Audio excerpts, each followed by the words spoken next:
Hallelujah, praise lord. પ્રભુની સુધાઓ ફરીથી પ્રભુ આપણને એકઠા કર્યા અને આજની આ સંગત આપી. પ્રભુના વચનને આપણે રોજ વાંચવા જોઈએ, રોજ અધ્યયન કરવું જોઈએ. આપણે પાઉલનો રોમનને પત્ર 8મો અધ્યાય તેની 13મી કલમ જો વાંચીએ તો ત્યાં પાઉલ જે કહેવા માંગે છે, આપણે કદાચ એને સાંભળ્યું પણ છે, જાણીએ પણ છે, અથવા તો આને આપણે વાંચ્યું પણ હશે. એના વિશે આપણે જરા શીખવા, જાણવા, જોવા માંગીએ છીએ. રોમન પત્ર 8મો અધ્યાય તેની 13મી કલમ. કેમ કે જો તમે દેહ પ્રમાણે જીવો તો તમે મરશો જ, પણ જો તમે આત્મા વડે શરીરના કામોને મારી નાખો તો તમે જીવશો. આમેન. તો અહીંયા પાઉલ શું કહેવા માંગે છે એનો આપણે અભ્યાસ કરીએ, પ્રાર્થના કરીએ. પહેલા પિતા, અમે પ્રભુ ઈસુ ખ્રિસ્તના નામમાં નમીએ છીએ આજના સંગત, આજના દિવસ માટે, આજના આ તમારા વચનો પાસે આવીને અમે અભ્યાસ મનન કરવા માગીએ છીએ. અમારી સહાય કરો. પવિત્ર આત્મા જોડેલા દરેક વાલા ભાઈ બહેનોને પણ સહાય કરો. આ વચનો વવાય, સોગણ ફળ લાવે. અને ખાસ પ્રભુ સાંભળતા કાન, સમજૂકમાં દેખતી આંખો આપો. પવિત્ર આત્મા તમારા શિક્ષણ સાથે, તમારી વાતો સાથે અમે સહેમત થવા માંગીએ છીએ. તમારા સેવક પાઉલનો તમે ઉપયોગ કર્યો અને જે લખાયું છે એને અમે મનન કરવા માંગીએ છીએ. અમારી મદદ કરો, અમારા કાનને ખોલો, અમારી સાથે વાત કરો. હા પવિત્ર આત્મા, પ્રભુ ઈસુ ખ્રિસ્તના નામમાં પ્રાર્થના છે. Amen. Praise lord. Good morning. જય મસીહ કી. રોમન પત્ર 8મો અધ્યાય 13મી કલમ. અહીંયા પાઉલ કહે છે તમે મરશો જ. એમ લાગે છે કે ભવિષ્યવાણી કરી રહ્યો છે અને કહે છે જો તમે આત્માથી ચાલશો તો તમે જીવશો જ. જો તમે દેહ પ્રમાણે ચાલો અથવા દેહ તમને પ્રેરણા આપે તે પ્રમાણે તમે ચાલો, દેહ તમને કહે એ પ્રમાણે તમે ચાલો તો તમે મરશો જ. મરશો જ લખ્યું છે. અને એટલે તમે દેવ વગરના, ફરીથી દેવ વગરના થઈ જશો. અથવા તો તમે જે જીવો છો તમે, તમારા સાથે દેવનો સાથે સંબંધ કપાઈ જશે અને તમે મરશો. દેવનું પ્રેરણા બંધ થઈ જશે, દેવનું દોરવણી તમને બંધ થઈ જશે. દેવનો જે સ્વભાવ છે એ ધીરે ધીરે તમારામાંથી ગાયબ થતો તમે જોશો. દેવની કૃપા જે તમને દોરે છે એનો તમને અંત આવતા દેખાશે અને તમે ખબર પડશે કે હવે મને કોઈ દોરતું નથી, મને કોઈ પ્રેરણા નથી થતી, હવે મને કોઈ અવાજ નથી સંભળાતો અને તમે દેવથી કપાઈ જશો, તમે મરશો જ. એ પ્રમાણે પાઉલ કહે છે જો તમે દેહથી ચાલશો તો.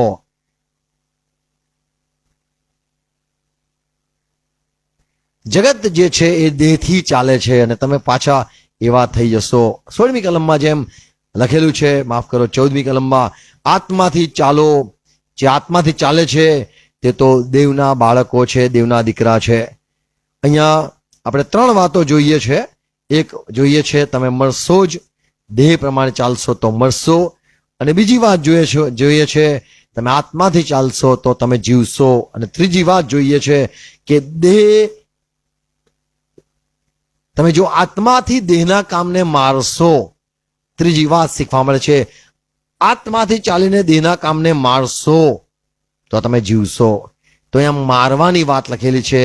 આત્માથી ચાલો તો દેહને તમે મારશો તો તમે જીવશો.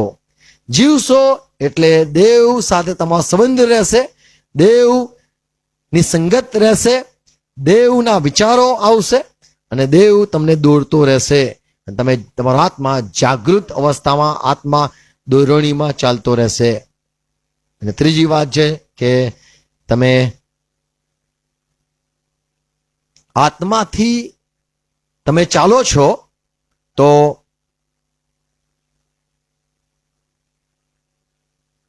દેહ મરી જશે.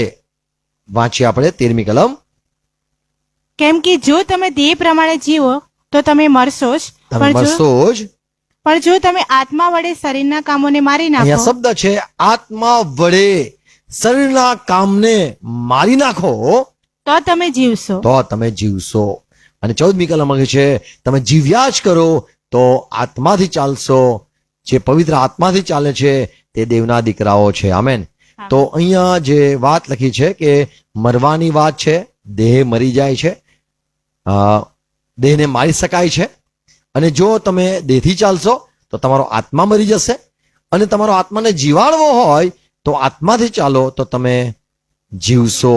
પણ તમે આત્મા વડે દેહના કામને મારી નાખો. કેવી રીતે મારી નખાય, કેવી રીતે ડિસ્ટ્રોય કરાય, કેવી રીતે અંત લવાય, દેહના વિચારોને, મનુષ્યની વાતોને, જગતના માંથી આવતા અવાજોને કેવી રીતે રોકી શકાય. દેહ પ્રમાણે ચાલવાનું જે છે એ તો જગતમાંથી આવતા અવાજ, તો જગતના અવાજને બંધ કેવી રીતે કરવો, અથવા તમારા વિચારો જે ઉત્પન્ન થાય છે અને એ પ્રમાણે તમે ચાલો છો એને કેવી રીતે રોકી શકાય.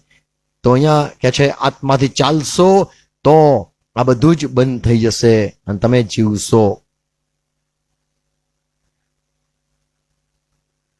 દેવ સાથેનો સંબંધ મનુષ્યનો કપાઈ જાય છે જ્યારે માણસ દેહ પ્રમાણે ચાલે છે. આપણને જે વિચાર આવે છે એ પ્રમાણે આપણે ચાલીએ છીએ. આપણે વિચારીએ છીએ હું આમ કરીશ તેમ કરીશ અને આપણે એ પ્રમાણે કરીએ છીએ. આપણને ખબર નથી પડતી કે મને કોણ દોરે છે, અથવા તો આપણને સારા વિચારો પણ આવતા હોય અને આપણને લાગતું હોય આ તો ઈશ્વર દોરે છે. સાધારણ સામાન્ય જગતમાં જે પણ મનુષ્ય છે એ બધાને સારા વિચારો આવે છે અને તેઓ એવું વિચારે છે કે સારા વિચારો ઈશ્વર તરફથી છે અને ખરાબ વિચારો શૈતાન તરફથી છે. આ જે પણ મનુષ્ય જે સંસારમાં છે એ દરેકને સારા ખરાબ વિચાર આવતા હોય છે. પણ આપણે પવિત્ર આત્મા પામેલા માણસો જો છે તો એ આત્માની વાત લખેલી છે કે આત્માથી તમે ચાલશો તો દેહના કામ મરી જશે અને તમે તમારો આત્મા એ જીવતો જાગતો રહેશે. પ્રભુ ઈસુ ખ્રિસ્ત પોતે એ પણ ચાલ્યા છે. માથેની સુવાર્તા 26મો અધ્યાય 41 કલમમાં પ્રભુએ પોતાના શિષ્યોને શીખવ્યું કે તમે પ્રાર્થના કરો, તમે જાગતા રહો, પ્રાર્થના કરો કે તમે પરીક્ષણમાં ન આવો. હું તમને પ્રેરણા આપું છું, જાગતા રહો. હું તમને પ્રેરણા આપું છું, પ્રાર્થના કરો. તમારામાં આત્મા નથી કે જે તમને પ્રેરણા આપી શકે. અને એટલા માટે પ્રભુએ કીધું હું તમને પ્રેરિત કરું છું. તમારામાં પ્રેરણા જાગતી નથી કે જાગવાનો સમય છે. તમારામાં પ્રેરણા જાગતી નથી કે પ્રાર્થના કરવાનો સમય છે. તમારામાં પ્રેરણા નથી થતી કે પરીક્ષણ આવશે હમણાં, અને એટલા માટે તમારો આત્મા જે મરેલો છે, હું તમને બહારથી પ્રેરણા આપું છું કે જાગતા રહો, પ્રાર્થના કરો કે તમે પરીક્ષણમાં ન આવો. આત્મા તત્પર છે પણ દેહ અબળ છે. પ્રભુ જાણે છે કે મનુષ્ય જે આ શિષ્યો જે છે તે નબળા છે. એમનો જે આત્મા છે એ હજુ પણ આત્મિક નથી થયો કે તેમને હજુ પણ કોઈ પ્રેરણાઓ નથી થતી. એટલા માટે પ્રભુ બહારથી પ્રેરણા આપે છે. જે નબળો આત્મા શિષ્યોનો છે એને બહારથી પ્રેરણા મળે છે કે તમારે શું કરવું, તમને વિચાર નથી આવતો. તમારે શું કરવું એને સૂઝ તમને નથી પડતી. તમારે શું કરવું એ અવાજ તમને નથી સંભળાતો. દેવની વાત તમને સંભળાતી નથી. તમારો આત્મા જે છે એ તો નબળો છે. હા, આત્મા તૈયાર છે ઈશ્વરની વાત સાંભળવા માટે, પણ દેહ એને સાથ નથી આપતું. માથેની સુવાર્તા 26મો અધ્યાય 41મી કલમ. જાગતા રહો ને પ્રાર્થના કરો કે તમે પરીક્ષણમાં ન આવો. આત્મા તત્પર છે કરો પણ શરીર અબળ છે. શરીર નિર્બળ છે, અબળ છે. અને જો માર્કની સુવાર્તા 14મો અધ્યાય 38 વાંચો તો ત્યાં એક વધારે શબ્દ આપણને જોવા મળે છે. જાગતા રહો અને પ્રાર્થના કરો કે તમે પરીક્ષણમાં ન પડો. આત્મા તત્પર છે ખરો પણ દેહ અબળ છે. દેહ અબળ છે એટલે તમારો જે દેહ છે એ એટલો કમજોર છે, ઈશ્વરનો અવાજને સાંભળી નથી શકતો.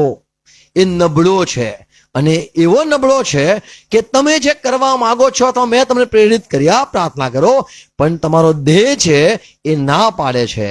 એ નબળો છે, અશક્ત છે.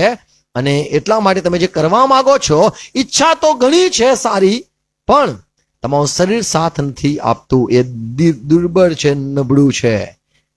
તો અહીંયા બીજી ભાષામાં લખ્યું છે આત્મા તત્પર છે, અથવા આત્મા તૈયાર છે, અથવા આત્મા કરવા માગે છે પણ શરીર સાથ નથી આપતું.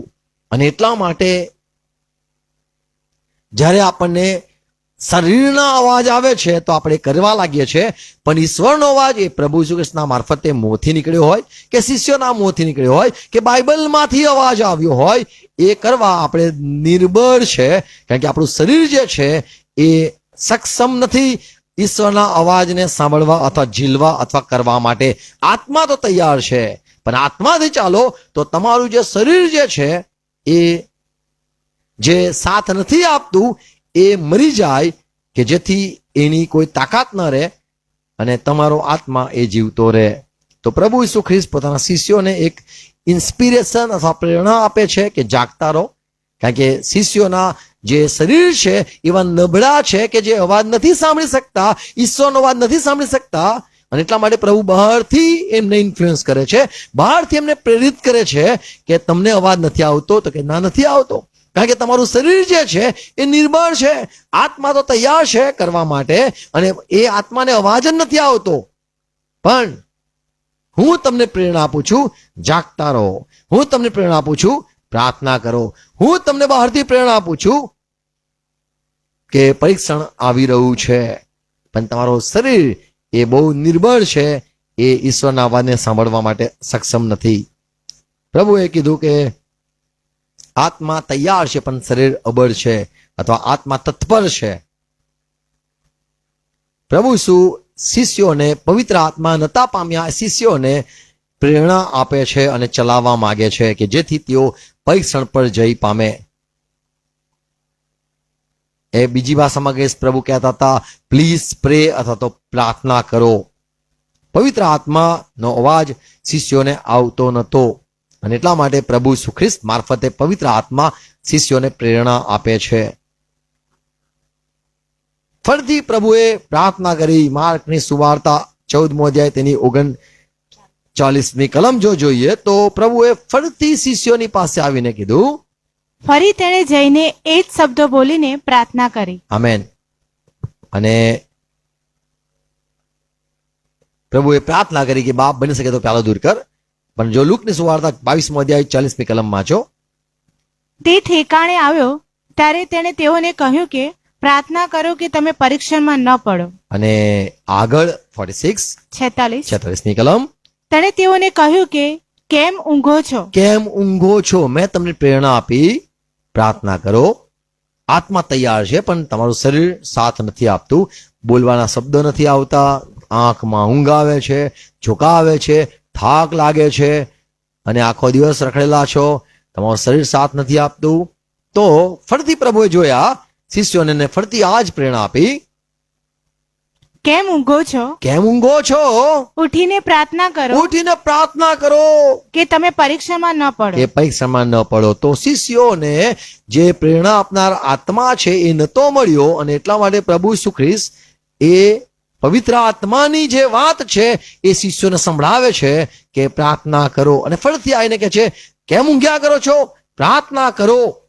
તો આ જે પ્રેરણાઓ મનુષ્યને થવી જોઈએ એ નથી થતી. પણ આ રોમન પત્ર 8મા અધ્યાયમાં લખેલું છે, 8મો અધ્યાય તેની 8મી કલમમાં, કે જે દેવનો આત્મા પામેલા છે, એટલે ખ્રિસ્તનો આત્મા છે, તો તેઓ ખ્રિસ્તના છે.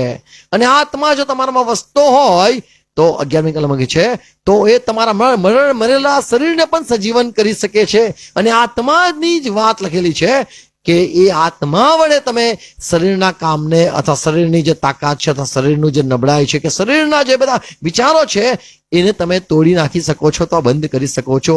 એ પવિત્ર આત્માની વાત અહીંયા પાઉલ કરે છે, નહીં કે તમારા પોતાનો આત્મા. તો સંસારમાં જે મનુષ્યને પ્રેરણા થાય છે, હા, એ મનુષ્યને આત્માની પ્રેરણા થાય છે. પવિત્ર આત્મા તો એ બહારથી પ્રેરણા કરે છે. એ શિષ્યો જે આત્મા એમનામાં હતો એમને તો પ્રેરણા ના થઈ કે અમારે પ્રાર્થના કરવી જોઈએ ઉઠીને, પણ પ્રભુ ઈસુએ બહારથી એમને ઇન્ફ્લુઅન્સ કર્યા, બહારથી પ્રેરિત કર્યા, પ્રાર્થના કરો. ફરીથી કીધું પ્રાર્થના કરો. પણ જ્યારે માણસ પવિત્ર આત્મા પામે છે તો ભલે એને ઊંઘ આવતી હોય, ફરીથી ઊભો થઈને પ્રાર્થના કરી શકે છે, કેમ કે એ આત્મા છે કે જે ઈચ્છવાનું કરવાનું સામર્થ્ય પણ આપે છે. તો પવિત્ર આત્મા જ્યારે તમને પ્રેરણા કરે છે તો તમે એનો વાત સાંભળો કે જેથી તમે જીવો. અને તમે જો અવાજ નહીં સાંભળો, જે તમને ફોર્સ પણ આપે છે, અને તમે નહીં જ કરો, એનો વિરોધ કરશો, તો તમે મરશો. પહેલો રાજા 17મો અધ્યાય 20 થી 24 કલમ જો વાંચો તો ત્યાં એલિયાની વાત છે. એલિયા એક વિધવાના ત્યાં રહે છે અને ત્યાં એનો છોકરો એ મરી જાય છે. ત્યારે આ સ્ત્રી કહે છે, એલિયા સાહેબ તમે મારા ઘરે આવો છો, પણ આ બધું અપશુકન જેવું થઈ ગયું, તમારા પગલાથી મારા ઘરમાં મોત આવી ગયું અને હું દુઃખી છું, મારો છોકરો મરી ગયો, તમે આવ્યા અને મારાથી કઈ ભૂલ થઈ ગઈ શું, અથવા તો તમે કોઈ શ્રાપ આપ્યો શું એલિયા? આ બધી વાતો છે. 19મી કલમથી વાંચીએ તો તેણે તેને કહ્યું કે તારો દીકરો મને આપ. તારો દીકરો મરી ગયો છે, મને આપ. એલિયાએ કીધું. તેણે તેને તેની ગોદમાંથી લીધો ગોદમાંથી લીધો ને જે ઓરડીમાં પોતે રહેતો હતો ત્યાં તેને માળ પર લઈ જઈને પોતાના પલંગ પર તેને સુવાડ્યો. જ્યાં એલિયા આવતો તો આ વિધવાના ઘરે, અને ત્યાં ઉપર એને ઓરડી બનાવેલી વિધવાએ કે સાહેબ તમે જ્યારે બી આવો, ઓ સેવક એલિયા સાહેબ સેવક તમે જ્યારે બી આવો, એલિયા પ્રબોધક તમે જ્યારે બી આવો તો ઉપર તમે આરામ કરી શકો છો. તો એ જે ઓરડી બનાવી ત્યાં બાળકને એલિયા લઈ ગયો. તેણે યહોવાને વિનંતી કરી કે હે મારા દેવ યહોવા, જે વિધવાને ત્યાં હું ઉતરેલું છું તેના દીકરાને મારી નાખીને તેના પર પણ મેં તે આપત્તિ આણી કે? તે આવી કેમ આપત્તિ આણી? હું અહીંયા આવું છું તો મારા સુકન પગલા અથવા તો શુભ પગલા ગણવા જોઈએ, તો અહીંયા કેમ આવી આપત્તિ આવી? કેમ યહોવા દેવ તમે આ છોકરાને મારી નાખ્યો? એવું તે શું થયું? અને પછી તેણે તે છોકરા પર 3 વખત લાંબા થઈને યહોવાને વિનંતી કરી કે હે મારા દેવ યહોવા, કૃપા કરીને આ છોકરાનો જીવ એનામાં પાછો આવવા દે. હું પ્રાર્થના કરું છું એનો જીવ પાછો આવે. અને 3 વાર એલિયા આ છોકરા ઉપર સૂઈ ગયો. એલિસા પણ 3 વાર સૂઈ ગયેલો. એની જો વાત વાંચો તો અહીંયા એલિયા જે પ્રબોધક છે એ સૂઈ ગયો અને છોકરામાં જીવ આવ્યો. અને યહોવાએ એલિયાની વિનંતી સાંભળી અને છોકરાનો જીવ તેનામાં પાછો આવ્યો ને તે જીવતો થયો. અને એલિયા છોકરાને લઈને માળ પરની ઓરડીમાંથી નીચે ઘરમાં લાવ્યો ને એને એની માને સોંપ્યો. અને આ માએ ખુશ થઈ ગઈ, મારો છોકરો જીવતો થઈ ગયો. 24મી કલમ. તે સ્ત્રીએ એલિયાને કહ્યું કે હવે હું જાણું છું કે તું ઈશ્વર ભક્ત છે, તું તો ઈશ્વરનો ભક્ત છે ને તારા મુખમાં યહોવાનું જે વચન છે તે સત્ય છે. તો તારા પાસે પ્રેરણા છે, તારી પાસે પ્રભુનું વચન છે, તારા મુખમાં વચન જે છે એ સત્ય છે. હું હવે સમજી ગઈ છું. તો આ જે એલિયા છે એને પ્રેરણા થઈ છોકરાને લઈ જવું, પ્રેરણા થઈ એના પર સૂઈ જવું, પ્રેરણા થઈ 3 વાર સૂઈ જવું, પ્રેરણા થઈ પ્રાર્થના કરી અને છોકરો જીવતો થયો. આત્માથી ચાલનારા આ સેવકો ને આત્માથી ચાલનારા સેવકે જે કામ કર્યું એનાથી આ વિધવાને પણ ખબર પડી ગઈ કે આ ને પ્રેરણા થાય છે અને એના મોંમાં જે શબ્દો છે એ સત્ય છે, ઈશ્વરના છે. તો સાધારણ માણસને જે પ્રેરણા થાય છે એ માણસના આત્મા હોઈ શકે. બહારનો કોઈ માણસ જેને ભૂત વળગ્યું હોય અથવા તો બહારના જે સાંસારિક માણસો જે હોય એમની પ્રેરણા હોઈ શકે, પણ જે પ્રભુના પવિત્રમાં પામેલા સેવકો હોય એમની જે પ્રેરણા હોય એ ઈશ્વર તરફથી હોય છે. પ્રભુ ઈસુ ખ્રિસ્ત ઘણા લોકોને સાજા કર્યા. યોહાનની સુવાર્તા 9મો અધ્યાય જો વાંચીએ 1 થી 5 કલમ. તે રસ્તે જતો હતો, પ્રભુ ઈસુ રસ્તે જતા હતા, એવામાં તેણે એક જન્મથી આંધળા માણસને દીઠો. એને જોયું એક આંધળો માણસ ત્યાં હતો. તેના શિષ્યોએ તેને પૂછ્યું કે રાબી, જે પાપને લીધે એ માણસ આંધળો જન્મ્યો તે પાપ કોણે કર્યું? પ્રભુ ઈસુ તમે આના તરફ કેમ જોયા કરો છો? તમને શું થઈ રહ્યું છે કે આ આંધળા તરફ તમે બસ જોયા જ કરો છો? આ આંધળો માણસ નું કેમ આંધળો જન્મ્યો? એને કોઈ પાપ કરેલું એટલા માટે, અથવા તો શું એના મા બાપે પાપ કર્યું એના કારણે આ કઈ શ્રાપ છે? કેમ આંધળો જન્મ્યો? તો પ્રભુ ઈસુ કીધું. પ્રભુ ઈસુએ ઉત્તર આપ્યો કે એણે કે એના મા બાપે પાપ કર્યું તેથી નહીં. પ્રભુ ઈસુ એ આંધળા તરફ જોયા જ કરતા હતા અને કીધું આંધળો જે છે એને પાપ કર્યું હું નથી જોતો, એના મા બાપે પાપ કર્યું એ પણ હું નથી જોતો, પણ દેવનું કામ આનામાં થવું જોઈએ એવું મને થઈ રહ્યું છે. દેવનું કામ આનામાં થાય, દેવનો મહિમા આનામાં થાય એટલા માટે આ આંધળો છે. એ પ્રમાણે પ્રભુએ જોઈને કહ્યું. 4 કલમ. જ્યાં સુધી દાડો છે ત્યાં સુધી જેણે મને મોકલ્યો છે તેના કામ આપણે કરવા જોઈએ. રાત આવે છે કે જ્યારે કોઈથી કામ કરી શકાતું નથી. તો પ્રભુએ કીધું કે દિવસ છે, અત્યારે હું અહીંયા પૃથ્વી પર છું અને મને કામ કરવા મોકલ્યો છે, તો મારે અહીંયા કામ કરવું જોઈએ. દિવસ છે ત્યાં સુધી કામ કરવું જોઈએ. 5મી કલમ, જ્યારે હું જગતમાં છું ત્યારે હું જગતનો પ્રકાશ છું. હું જગતમાં છું તો મને પ્રેરણાઓ થાય છે. હું જગતમાં છું તો બીજાને પ્રેરણા આપી શકું છું. હું જગતમાં છું તો બીજાને જવાળું આપું છું, જગતને જવાળું આપું છું, પ્રેરણા આપું છું. આમ કરવું જોઈએ, આમ કરવું જોઈએ, તારે આમ કરવું જોઈએ. અને આગળ પ્રભુએ આ આંધળાને જોયો, આંધળો છે, અને પ્રભુ જમીન પર થૂક્યા અને કીધું હું જગતનો પ્રકાશ છું એમ કહીને થૂક્યા, અને એને જે પ્રેરણા થઈ એને કાદવ લગાવ્યો, કાદવ બનાવ્યો, માટી ભીની કરીને થૂકથી અને આંખો પર લગાવીને કીધું જા જઈને ધોઈ નાખ, એટલે મોકલેલા કુંડમાં જઈને ધોઈ નાખ. અને ગયો અને એ આંધળો દેખતો થયો. સિલો એનો અર્થ થાય છે મોકલેલા કુંડમાં જઈને ધોઈ નાખ. અને એ જોઈને એ દેખતો થયો, એ ધોઈને દેખતો થયો. તો આ જે પ્રેરણા આપનાર પ્રભુ ઈસુ ખ્રિસ્ત છે એ આંધળાને પ્રેરણા આપે છે કે તારે શું કરવું જોઈએ. આંધળાને ખબર નહીં કે મને શું કરવું જોઈએ. એને ઘણું કરાયું હશે, કર્યું હશે, એના મા બાપે પણ ઘણી મન્નત માની હશે, અથવા તો ઘણું એમને કર્યું હશે કે આ શું છે. તો પ્રેરણા એ ઈશ્વર તરફથી મળે છે. અને જેમ પાઉલે કીધું કે આત્માથી ચાલો, અથવા તો આત્મા તમને દોરે છે, એ પ્રમાણે તમે કરશો તો તમે જીવશો. પણ જો તમે દેહ પ્રમાણે ચાલશો તો મળશો. એટલે દુનિયામાં જેટલા પણ છે એ બધા દેહ પ્રમાણે ચાલનારા લોકો છે. યશાયા 41, માફ કરો, ગીતશાસ્ત્ર 81 અધ્યાય 12મી કલમ. માટે મેં તેઓને તેમના હૃદયની હઠ પ્રમાણે ચાલવા દેવ દીધા. કે છે મેં આ દુનિયાના લોકોને, જગતના લોકોને, સંસારના લોકોને તેમની હઠ પ્રમાણે ચાલવા દીધા. એમને મનમાં જેવું પ્રેરણા થયું, હઠ પ્રમાણે એમને આમ જ ચાલવું છે, આડા જ ફાટવું છે, વાંકા જ ચાલવું છે, આડું જ બોલવું છે. તો એમના હઠ કરી એમને એ પ્રમાણે મેં એમને ચાલવા દીધા. કે તેઓ પોતાના મનસુબા પ્રમાણે વર્તે. મનસુબા છે મારું, તો ઈચ્છા આમ છે, હું તો આમ કરવા માંગુ છું, હું તો આમ કરવા માંગુ છું, હું તો તેમ કરવા માંગુ છું. તો હઠ કરી છે, જેમ ચાલવા હોય એમ ચાલવા દીધા. તો દેહ પ્રમાણે ચાલે છે, ચાલવા દીધા, અને તેઓ મરવાના છે. પિત્તર કે છે, બીજો અધ્યાય 10મી કલમ, દૈહિક વિકારો પ્રમાણે ચાલે છે. તેઓ દૈહિક વિકારો, એમને જેવું ઈચ્છા થાય છે એ પ્રમાણે ચાલે છે. ને પ્રભુના અધિકારને તુચ્છ ગણે છે. માફ કરો, બીજો અધ્યાય 10મી કલમ, બીજો પિત્તર 2:10. દૈહિક વિકારો પ્રમાણે ચાલે છે. ઓકે, દૈહિક વિકારો પ્રમાણે ચાલે છે.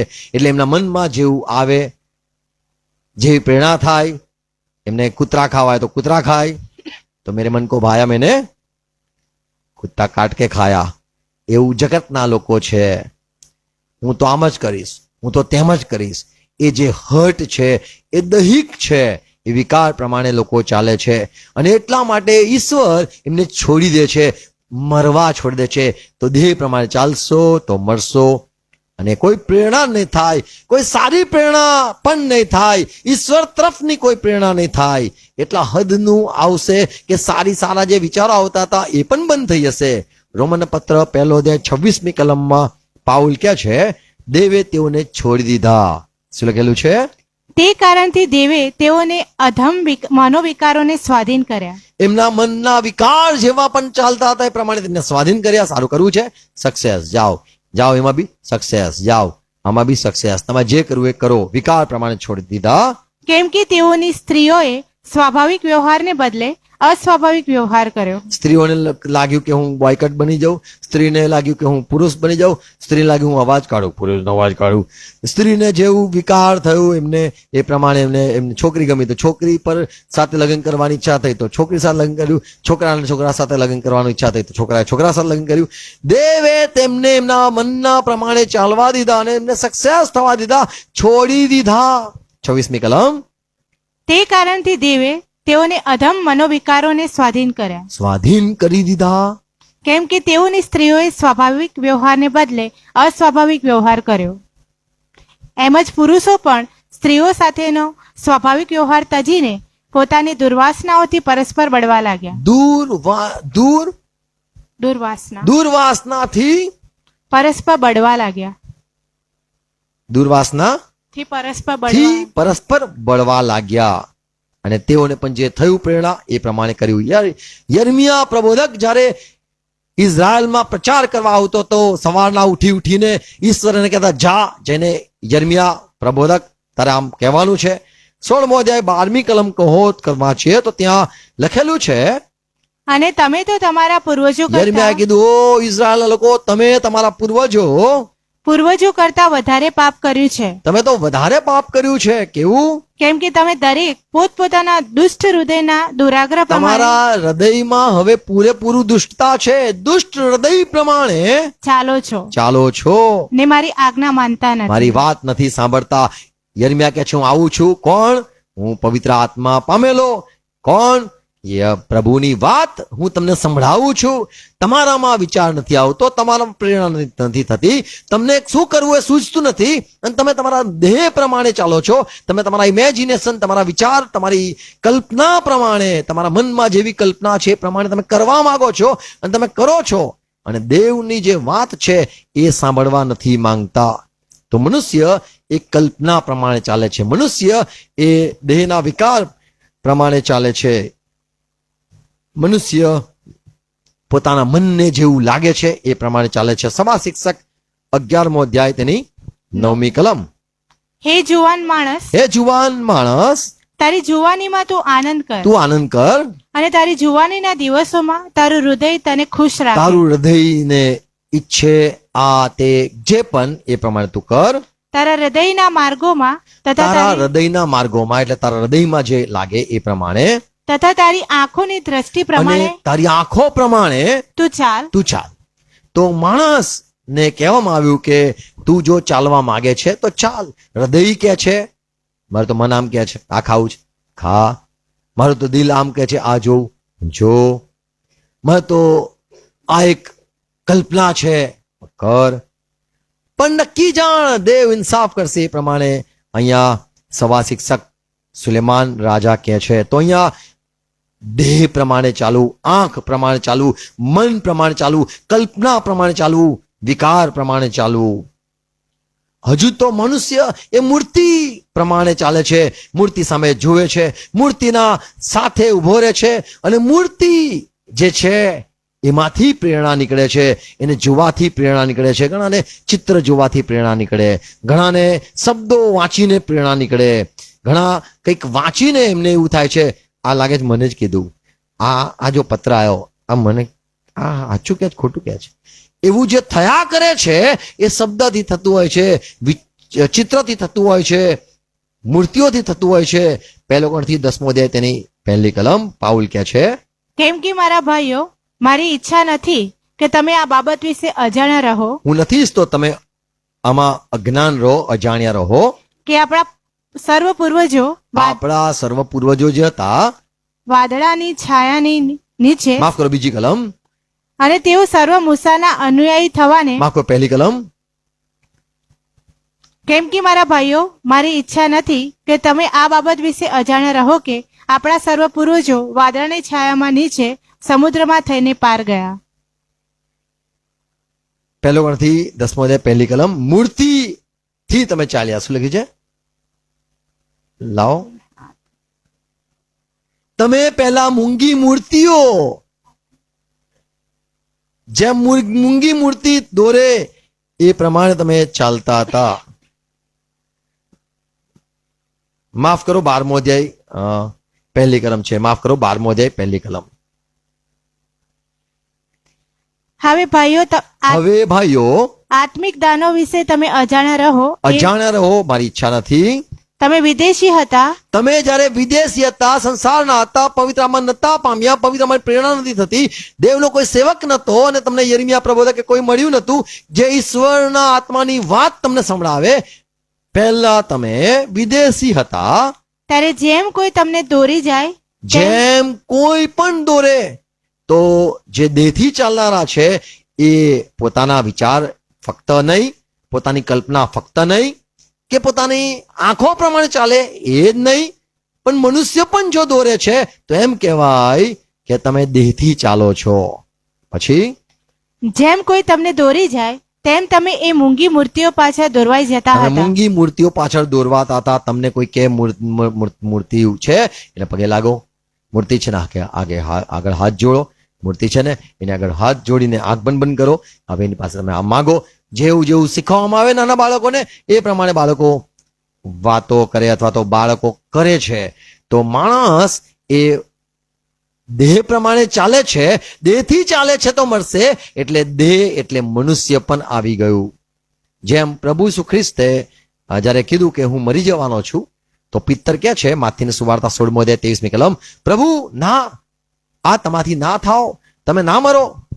પ્રભુ ઈસુ ખ્રિસ્ત પવિત્ર આત્માથી કહે છે હું મરી જઈશ, મને લઈ જવામાં આવશે, મને બાંધવામાં આવશે અને બધા મને મારી નાખશે. તો પિત્તરે કીધું ના પ્રભુ, એવું ન થાઓ. ત્યારે પ્રભુએ પાછળ ફરીને પિત્તરને કીધું, પણ તેણે પાછા ફરીને પિત્તરને કહ્યું કે અરે શૈતાન, મારી પછવાડે જા, તું મારી પાછળ જા, મારી સાથે વાત ન કર. તું મને ઠોકરરૂપ છે, તું મને પ્રેરણા નથી આપતો, તું ઠોકરરૂપ છે. કેમ કે દેવની વાતો પર નહીં, તું દેવની વાત પર ચિત્ત નથી લગાડતો, પણ માણસની વાતો પર તું ચિત્ત લગાડે તું છે. માણસનું સાંભળીને બધું મને કહે છે કે ના મરો, ના મરો. તમે આવું કેમ બોલ્યા પ્રભુ ઈસુ? મરવાની વાત કેમ બોલો છો? તમે મારા પ્રભુ છો, તમારે તો રાજ કરવાનું છે, તમારે તો દાઉદની ગાદી સંભાળવાની છે, તમારે તો સદા રહેવાનું છે, તમારે તો ઇઝરાયલનું રાજ્ય સ્થાપવાનું છે, આ રોમનના સરકારમાંથી અમને છોડાવવાના છે. તમે ના મરો. પ્રભુ કીધું હું મરી જઈશ. 21મી કલમ છે, હું વિદેશીઓના હાથે સ્વાધીન કરવામાં આવીશ ને હું મને લોકો મારી નાખશે. તો અહીંયા પિત્તર કે છે તમને આ પ્રેરણા કેમ થઈ? હું તમને પ્રેરણા આપું છું, ના મરો. તો પ્રભુએ કીધું તું માણસની વાત પર ચિત્ત લગાડે છે. એટલે માણસ જે દેહથી ચાલે છે મળશે. દેહથી ચાલવું એટલે તમારા પોતાના વિચાર હોય, તમારી કલ્પના હોય, તમારી આંખોની પ્રમાણે હોય, તમારો મનની વાત કેમ ના હોય. યોહાનની સુવાર્તા 1લો અધ્યાય 13મી કલમમાં યોહાન પત્ર જે પ્રભુનો શિષ્ય છે એવું લખે છે કે આપણે દેહથી નથી જન્મ્યા અથવા માણસોની ઈચ્છાથી નથી જન્મ્યા. માણસોએ કીધું એટલા માટે ખ્રિસ્તી નથી બન્યા કે પ્રભુના શિષ્ય નથી બન્યા કે આપણને એક વિચાર આવ્યો કે ચલો ખ્રિસ્તી બનીએ તો આપણને અનંત જીવન મળે, અહીંયા બી આપણને સુખ મળે, ડોલર મળે, પૈસા મળે. કદાચ એવી રીતે તમે ખ્રિસ્તી નથી બન્યા. નહીં તમે લોહીથી જન્મ્યા, નહીં તમે માણસની પ્રેરણાથી જન્મ્યા, કે નહીં તમે માણસની ઈચ્છાથી જન્મ્યા, પણ તમે દેવથી જન્મ પામ્યા. આમેન. તો જે દેહથી ચાલે છે તે મળશે. એટલે એ તમારો દેહ હોય કે સામાન્ય મનુષ્ય કેમ ના હોય, એ દેહ કેમ તમને પ્રેરિત ના કરતો હોય. તો સંસારના માણસ તમે પ્રેરિત કરતા હોય તો તમે દેહથી ચાલ્યા કહેવાઓ. તમારી આંખોથી ચાલતા હો તો તમે દેહથી ચાલ્યા કહેવાઓ. તમારા મનના કલ્પનાથી ચાલ્યા હોય તો દેહથી કહેવાય. તમે તમારું મન કહેતું હોય સારી સારી વાતો તો પણ તમે દેહથી ચાલ્યા કહેવાઓ. જે દેહથી ચાલે છે એ મરે છે. પુનર્નિયમ 8મો અધ્યાય 19મી કલમ, ત્યાં લખેલું છે અને એમ થશે કે હા, જો તું યહોવા તારા દેવને ભૂલી જાય ને, તું યહોવા દેવને ભૂલી જાય બીજા દેવોની પાછળ ચાલશે, અને બીજા દેવ કે એ પ્રમાણે ચાલે. બીજો દેવ તને એમ કે જો ભાઈ તું મારા મંદિરમાં આવ્યો છે તો મટન નહીં ખાવાનું, તું મારા મંદિરમાં આવ્યો છે તો તારે સ્ત્રીથી દૂર રહેવાનું, તું મારા મંદિરમાં આવ્યો છે લાંબા વાળ કરવા પડશે, તું મારા મંદિરમાં આવ્યો છે તો તારે આ પહેરવું પડશે, તું મારા મંદિરમાં આવ્યો છે તો તારે અહીંયા દર ગુરુવાર બુધવાર બેસવું પડશે. તો એમની પ્રેરણાથી કે છે રખેને તેઓ યહોવાને ભૂલી જઈને બીજા દેવોની પાછળ ચાલશે, બીજા દેવી દેવતાની શિક્ષણ પ્રમાણે ચાલશે ને તેમની સેવા કરશે, અને જો એમની સેવાઓ કરશે એટલે એની આજ્ઞા માનશે ને તેમની ભક્તિ અને કરશે, પાછી એમની ભક્તિ કરશે, તો હું આજે તમારી વિરુદ્ધ સાક્ષી આપું છું કે તમે નિશ્ચય નાશ પામશો. તો કેવી રીતે મળશો? દેહ પ્રમાણે ચાલશો તો મળશો. દેહ એટલે મૂર્તિ પણ એક દેહ કહેવાય છે, મનુષ્ય પણ દેહ કહેવાય છે, મા બાપ પણ દેહ કહેવાય છે. એમના મારફતે જે વિચારો તમને પ્રેરણા આપવામાં આવે છે એ બધા દેહ પ્રમાણે હોય છે. તમે આત્માથી, પવિત્ર આત્માનું નથી કહેવાતું અને એટલા માટે મળશો લખેલું છે. ઝકારિયા ઝીકેલ 11મો અધ્યાય તેની 21મી કલમ વાંચો તો ત્યાં લખેલું છે પણ જેઓના અંતકરણનું વળન હા તેમની ધિક્કાર પાત્ર બાબતો તથા તિરસ્કાર પાત્ર વસ્તુઓ તરફ છે જે તેઓની- લોકોનું વલણ, જે લોકોનું વર્તન એ જો ધિક્કાર પાત્ર વસ્તુ તરફ એમનું ચિત્ત છે, મન છે, એમનું એ તરફ ઢળે છે, તેઓની કરણીઓનો બદલો હું તેમને તેમની આપીશ કરણી પ્રમાણે અથવા તેઓએ જે કર્યું છે કૃત્ય એનો બદલો હું આપીશ, એમ યહોવા પ્રભુ કહે છે. એમ પ્રભુ યહોવા કહે છે. તો એમ કહીશ કે જે લોકો દેહ પ્રમાણે ચાલે છે તેઓએ આશા ન રાખવી કે એવો વિચાર નહીં કરવો કે મારું પુનરુત્થાન થશે, તમે મરશો જ, એવી વાત અહીંયા પાઉલ સાફ કહે છે. દેહ પ્રમાણે ચાલશો તો મરશો. આપણે ઘણીવાર દેહ પ્રમાણે ચાલીએ છીએ, એટલે કોઈ કહે એ પ્રમાણે કરીએ છીએ, આપણા વિચારો આવે છે એ પ્રમાણે કરીએ છીએ, આપણને થાય છે એ પ્રમાણે કરીએ છીએ, આપણી આંખો પ્રમાણે આપણે કરીએ છીએ, તો આપણે મરીશું. આપણો આત્મા જે જન્મેલો છે એ મરી જશે. પ્રેરિત કૃત્ય 14મો અધ્યાય 16મી કલમ પાઉલ કહે છે. હા, તેણે તો આગલા જમાનાઓમાં સર્વ લોકોને તેમને પોતાના માર્ગે ચાલવા દીધા. તો પ્રભુએ છોડી દીધા, માર્ગે ચાલવા દીધા. આજે પણ તમને તમારી નજરમાં જે ઠીક લાગે છે તમે કરો છો તો ચાલવા દે છે, અને એનો બદલો પ્રભુ આપશે. એમ આપણે હઝીકેલમાં વાંચ્યું કે જે એ પ્રમાણે ચાલશે એમને કરણી પ્રમાણે મળશે. ગીત શાસ્ત્ર, માફ કરો, નીતિ વચન 3 અધ્યાય 7મી કલમમાં સુલેમાન કહે છે, તું પોતાની નજરમાં જ્ઞાની ન થા. તું પોતાને હોશિયાર ના સમજ. તો જે હોશિયાર હોય એને હોશિયારી કરવી જોઈએ, પણ સમજવું બેકાર વસ્તુ છે. તમે સમજો છો હું હોશિયાર છું, એ તમારી બહુ મોટી, એને ગલત કહેવાય છે ને ફેમી પણ કહેવાય છે. તો તું તારી અક્કલ પર આધાર ન રાખ. 7મી કલમ, તું જ પોતાની નજરમાં જ્ઞાની ન થા. જ્ઞાની ન થા. યહોવાનો ડર રાખીને દુષ્ટતાથી દૂર થા. આમેન. યહોવાનો ડર રાખીને એની વાતને પાળ અને દુષ્ટતાથી દૂર થા. સવા 6 આ છે નીતિ વચન 7મો અધ્યાય 25મી કલમ પણ વાંચીએ. તારું હૃદય તેના માર્ગો તરફ વળવા ન દે. એ જે બોલાવે છે તને એના હૃદય, તારું હૃદય એ તરફ ના ઢળે, તેના રસ્તાઓમાં ભટકીને જતો નહીં. એના રસ્તામાં ભટકીને જતો નહીં. અને આગળ કે છે એ તો મોત છે. એટલે જે દેહ પ્રમાણે ચાલે છે એ દરેક મરે છે. અને આગળ ઈશ્વરના વિચારો નથી આવતા, પ્રેરણાઓ બંધ થઈ જાય છે.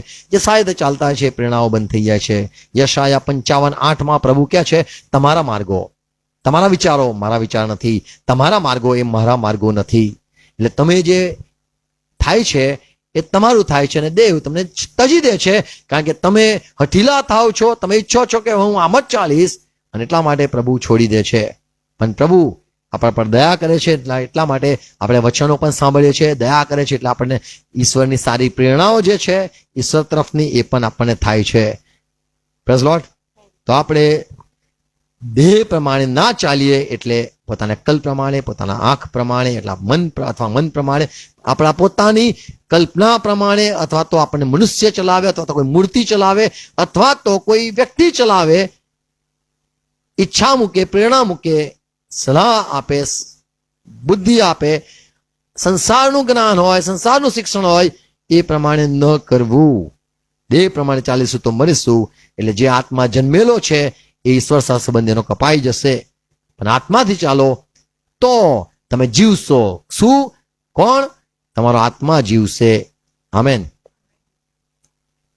તો ઈશ્વર તરફથી જીવન આવે છે, અને પ્રભુએ કીધું હું જગતનો પ્રકાશ છું. તે પ્રકાશ આપણને ઈશ્વર તરફથી મળે છે. આમેન. તો ઈશ્વરના વચન વાંચવા, ઈશ્વરનો અવાજ સેવકો મારફતે સાંભળો, બાઇબલ વાંચવું, પવિત્ર આત્માની સહાય માંગવી, પવિત્ર આત્માનો અવાજ સાંભળવો, અને પવિત્ર આત્માથી જ્યારે ચાલીએ છે તો જે અવાજો આપણને સંસારના છે, મૂર્તિના છે, આપણી આંખોના છે, આપણા હૃદયના છે, એ બધા જ બંધ થઈ જશે. અને એમ આપણે દેહના કામને મારીશું, દેહને મારીશું. તો આત્માથી ચાલો એટલે તમે દેહના કામ, લખેલું છે રોમન 8:13. કેમ કે જો તમે દેહ પ્રમાણે જીવો તો તમે મરશો જ. પણ આગળ લખ્યું છે, પણ જો તમે આત્મા વડે જો શરીરના- આત્માથી ચાલશો, આત્મા પ્રમાણે ચાલશો, એટલે બાઇબલ, પવિત્ર આત્માનો અવાજ તમને પ્રેરિત કરે છે, કોઈ સેવક તમને પ્રેરણા આપે છે, આત્માથી ચાલશો તો જો તમે આત્મા વડે શરીરના કામોને મારી તો નાખો આત્મા વડે શરીરના કામને મારી શકાય છે, તો તો તમે તમે જીવશો. જીવશો. આમેન. તો જે શરીરના કામ અથવા શરીરની વાતો અથવા તો જે પ્રેરણા થાય છે એ નાખી શકીએ છીએ જ્યારે આપણે ઈશ્વરનો અવાજને સાંભળીએ છીએ. ત્યારે જે સંસારનો અવાજ છે એ દુઃખી થાય છે કે તમે કેમ ઈશ્વરનો અવાજ સાંભળો છો. મૂર્તિ દુઃખી થાય છે જ્યારે આપણે ઈશ્વરનો અવાજ સાંભળીએ છીએ. આપણું આંખ દુઃખી થાય છે જ્યારે આપણે ઈશ્વરનો અવાજ સાંભળીએ છીએ. આમેન. તો એ બધા જે તાકાત છે એ નબળી પડી જાય છે. Praise lord. તો આપણે જે જીવન છે ઈશ્વર તરફથી જીવન, એ જીવનનો જરિયો છે અથવા જીવનનો સ્ત્રોત છે, એના તરફથી અવાજ પણ આવે છે. તો માણસ કેવળ રોટલીથી નહીં પણ દેવના મુખમાંથી કરતા દરેક વચનથી જીવશે. તો એ વચન જે છે ઈશ્વર તરફની વાત છે, વિચાર છે, પ્રેરણા છે, એનાથી આપણે જીવીએ. આમેન. પ્રભુ દરેકને કૃપા આપે, સહાય કરે સમજવા માટે. અને કહીશ કે આપણે દેહ પ્રમાણે ન ચાલીએ, એટલે આપણા આંખો, આપણા મન, આપણા વિચાર, મનુષ્ય અથવા મૂર્તિ એના પ્રેરણામાં ન ચાલીએ, પણ આત્માથી એટલે પવિત્ર આત્માથી ચાલીએ કે જેથી આપણે જીવીએ. આમેન. God bless you. આપણે આંખો બંધ કરીએ, પ્રાર્થના કરીએ. પિતા, અમે પ્રભુ ઈસુ ખ્રિસ્તના નામમાં નમીએ છીએ. આ વાતો જે અમે પ્રભુ સાંભળી વવાય એનું પ્રભુ વધુ સ્પષ્ટીકરણ થાય, ફરીથી એને સાંભળવામાં આવે. દરેક એને ફરીથી સાંભળે, એને વારે વારે સાંભળે, અને જે જીવન આવે છે, જેમ પ્રભુ ઈસુ ખ્રિસ્ત તમે જીવન આપ્યું એ આંધળાને, એને પ્રેરણા નથી થતી. એ વિધવા તો દીકરો મરી ગયો, પૂરું થઈ ગયું લાગ્યું, પણ પ્રેરણા આપનાર એલિયા પવિત્ર આત્માના સામર્થ્યથી, પવિત્ર આત્માના પ્રેરણાથી જે બોલે છે, અને એટલા માટે કહે છે કે દેવનું વચન એલિયા તારામાં છે અને સત્ય છે. પ્રભુ, અમે પણ ઈચ્છીએ છીએ અમે પણ બીજાને પ્રેરણા આપનાર થઈએ, પવિત્ર આત્માથી અમે ચાલીએ, પવિત્ર આત્માથી જીવીએ અને પવિત્ર આત્માથી દોરાઈએ, અને એના વિચારો અને એ જ અમારામાં કામ કરે, અને અમે આત્મા અમારો જીવતો રહે. દરેકનો આત્મા ખ્રિસ્તી છે, એનો દરેકનો આત્મા પવિત્ર આત્માથી જીવતો રહે. સહાય કરો, ચર્ચના દરેક ભાઈ બહેનોને સહાય કરો. આ વાતો વવાય, સોગણ ફળ લાવે, પ્રભુ ઈસુ ખ્રિસ્તના નામમાં. આમેન. પ્રભુ શ્રી સાથે કરીએ. આકાશમાં મારા બાપ, તમારા પવિત્ર બનાવો, રાજ્ય આવો, જેમ આકાશમાં તેમ પૃથ્વી તમારી ઈચ્છા પૂરી થાઓ. દિવસનો યાદ મને આપો, જેમણે માફ કરું છું તેમણે માફ કરો. મને પ્રશ્ન લાવો, મને સન્માન ચીટકો કરો, કેમ કે રાજ્ય તથા પરાક્રમ તથા મહિમા સરકાર તમારા છે પ્રભુ. Amen. Amen. Praise lord. Thank you. God bless you. Share કરજો. હાલેલુયા.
मेरे